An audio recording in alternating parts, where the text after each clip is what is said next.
Ako po si Peter. Taga dito po ako sa Nueva Ecija.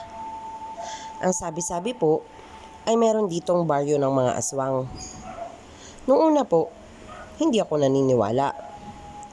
Pero nung ako mismo ang nakakita, ibang-iba ang pakiramdam. Sino ba naman ang naniniwala sa aswang? 16 years old po ako. Kasama ko po sa bahay si mama at lolo. Wala na po akong tatay. Di ko po siya nakilala. Simula nang pinanganak ako, wala po akong kaalam-alam tungkol sa kanya. Nakilala daw po kasi ni mama si papa sa isang factory. Nagtrabaho silang dalawa doon. Noong 17 pa lang si mama at 21 naman si papa.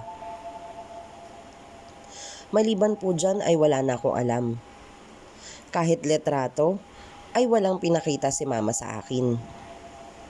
Kumakayod si mama para mapag-aral ako. Sa umaga, labandera. Sa gabi ay waitress sa bar. Ang uwi ni mama ay 4 a.m. Nakaugalian kong sunduin siya pagkatapos ng trabaho niya sa eskinita ng 4:15. Yung bar po kasi hindi malayo sa amin.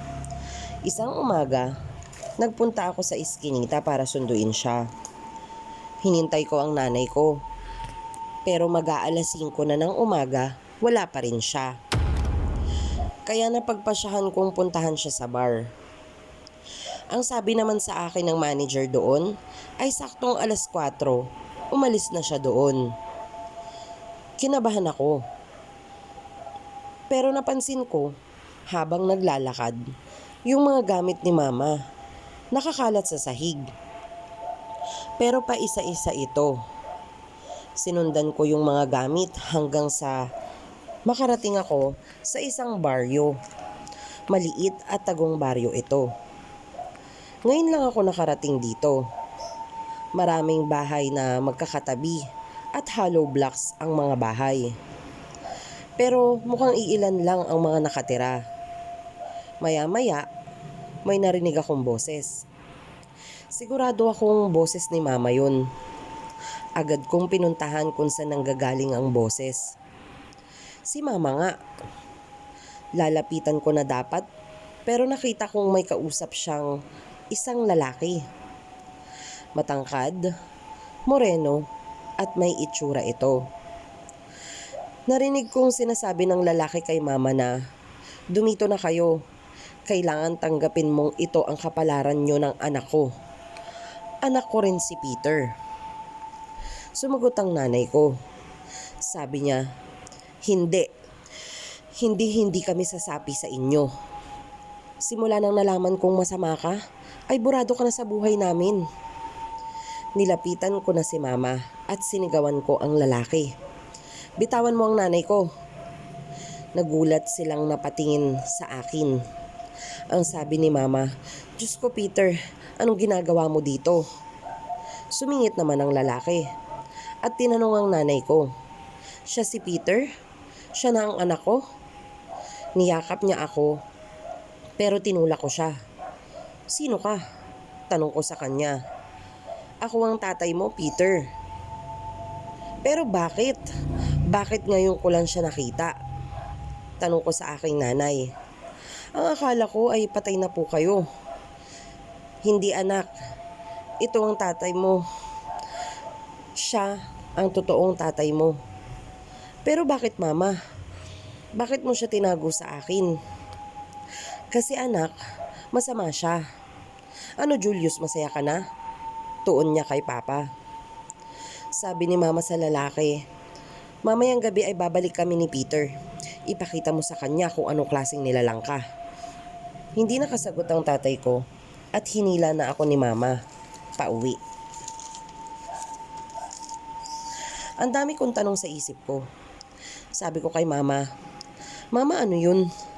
Bakit? Buhay pa pala ang tatay." Sabi ni mama ay, wag na daw ako magtanong at sumama na lang ako sa kanya mamayang gabi.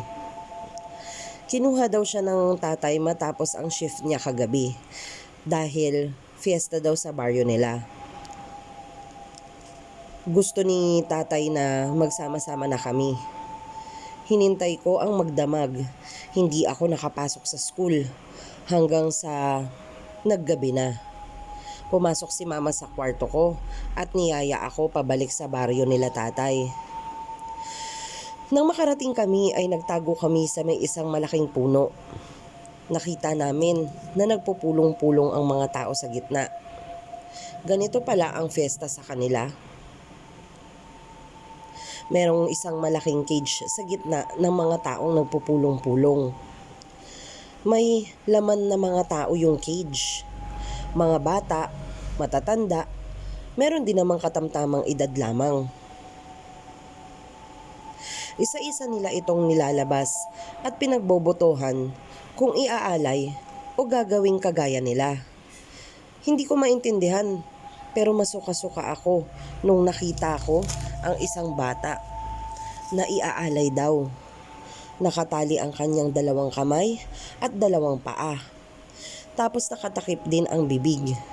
Sabay nilubog sa kawa na may kumukulong tubig.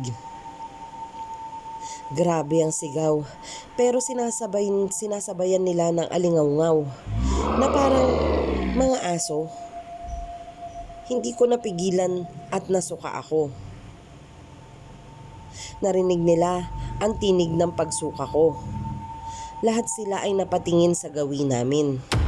Agad-agad kaming yumuko ni mama at dumating ang tatay. Hinila kaming dalawa at sinabing, "Takbo!" Tumakbo kami ng sobrang bilis hanggang sa aming makakaya. Lahat sila nag-anyong aso. Hindi talaga kapani-paniwala, pero totoong totoo. Pati ang tatay ko ay nag-anyong aso. Naitakas kami ni tatay. Sinabihan niya kaming umalis na kami sa aming tinitirahan ngayon din. Niyakap ko ang tatay ko. Inabutan niya ng pera ang nanay at agad-agad din kaming nag-impake. Ngayon po ay nandito na kami sa Zamboanga, sa kamag-anak ni Lolo. Doon ko lang napatunayan na merong mga nilalang na nag-e-exist na mahirap paniwalaan.